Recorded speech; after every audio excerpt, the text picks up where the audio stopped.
Hi, this is Randy, and in this is a continuation of getting ready to install DNS, and because we're really focusing on training here, these videos I'm doing are I know they go out on the internet to to the public, but our focus is training, and so it's more than just getting DNS installed. It's understanding the how and why and troubleshooting and whatnot. So I wanted to take another few minutes and do that with you. So what I've got here in my console, I've got my Linux box, and what I want to do is I need to verify that it can communicate to and from the internet. So I've opened a terminal here. Let's see, I grabbed this one, super user mode. I just happened to grab that one. You can see my prompt here, and I've authenticated, and so I can use my normal ping command here, and so I'm going to test that this machine. If you think about our picture of our network, this is inside the firewall. Let me do this first. Let me do just what would be the equivalent of a IP config with openSUSE. It's called wicked show all, and let's take a look at our address assignments here. So you can see here that I'm over on the CorpNet. I moved it over, and I've also done my updates here. So I'm just getting this server ready. So there's my static IPv4, and it needs to be static. If you want a box to be a server, it needs to have a static address. And so I've assigned a static IPv4 address, and I've assigned a static IPv6, and they're both known here. We need to have DNS configured. We need to have a gateway, your normal IP stuff. So let's just kind of test some of this. So let me just do a ping to ftp.novell.com. This will test both name resolution and will test IPv4 connectivity. Looks good. Let's do the same thing with IPv6, but this time we'll use ping ipv6.google.com. Okay, and again, we're getting out. Now we could also trace. We could do that. That'll take a little bit of time, but we could trace and we could verify our path is correct. I would also kind of want to test from the internet coming back. Say, well, Randy, why are you doing all this? You can do this before you install DNS, and that's my way of doing it, or you can wait and do it later. I would prefer to know that the server is healthy and communicating before I install roles and ask it to do things, rather than install DNS and then try to figure out why it's not working if it's not working. So these are just tell me that, hey, this server, it knows its gateway, it's able to do DNS resolution, it's able to look up names and figure that out both for IPv4 and IPv6. So the server itself can get out to the internet. But well, what about the internet getting back to it? That's a little bit tougher. Let's see if we can take a look at our firewall here. So here's our firewall, and you can see we've got our interfaces here. I'm going to go to my firewall rules. Okay.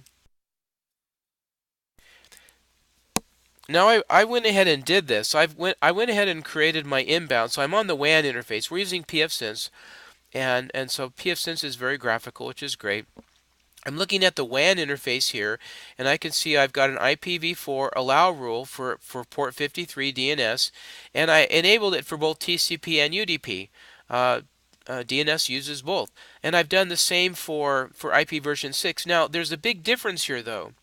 With IP version 4, if we think about our network drawing, the traffic come in is going to stop at the firewall, and then it's going to use network address translation to go inside. Inside, we've got a 192.168 network, as you can see here. This is an internal non-routable address. So we have to use network address translation. So for DNS, the query from the internet will come to the firewall. The firewall will look at it on our WAN interface. It'll see port 53 or request coming in. It'll repackage it then using network address translation and forward it on to 192.168.19.100, which for me is my Linux box. For you, it'll be a different IP. Now for IPv6, there is no network address translation, so this is simply a allow rule. This rule listens to the WAN interface. There is no network address translation, as I mentioned.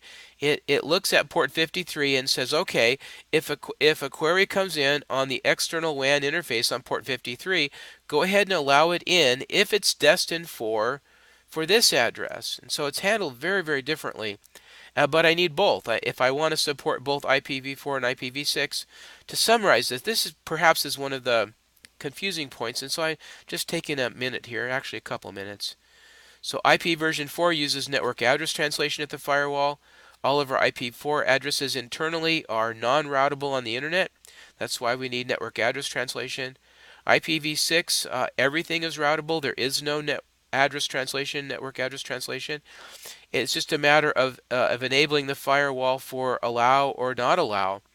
So it's a firewall/router, and we're saying for port 53, allow it if it's destined internally for this address, and that is just our Linux box.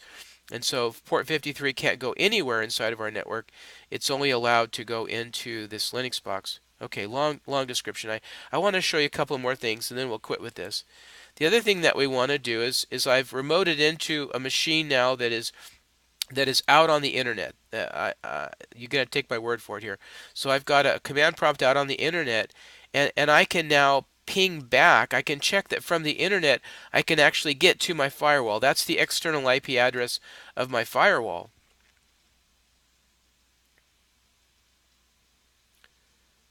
Oh, it's the wrong address. Excuse me. I'm sorry.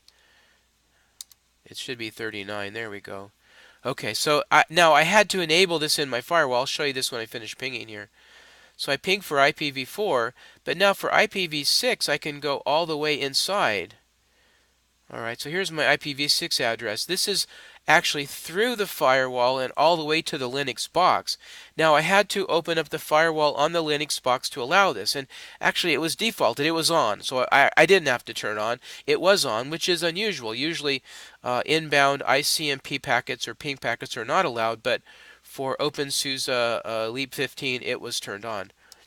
So what am I checking here? I'm checking that from the internet that I can come all the way through all the paths, get through my firewall, and get to my Linux box. And I'll stop allowing this once I'm done troubleshooting. So let me move this out of the way and go back to my firewall here. And you can see that the rule that allowed that is this rule right here. I currently have this enabled. I currently have this as being okay. I've got ICMP, and it's an allow all rule.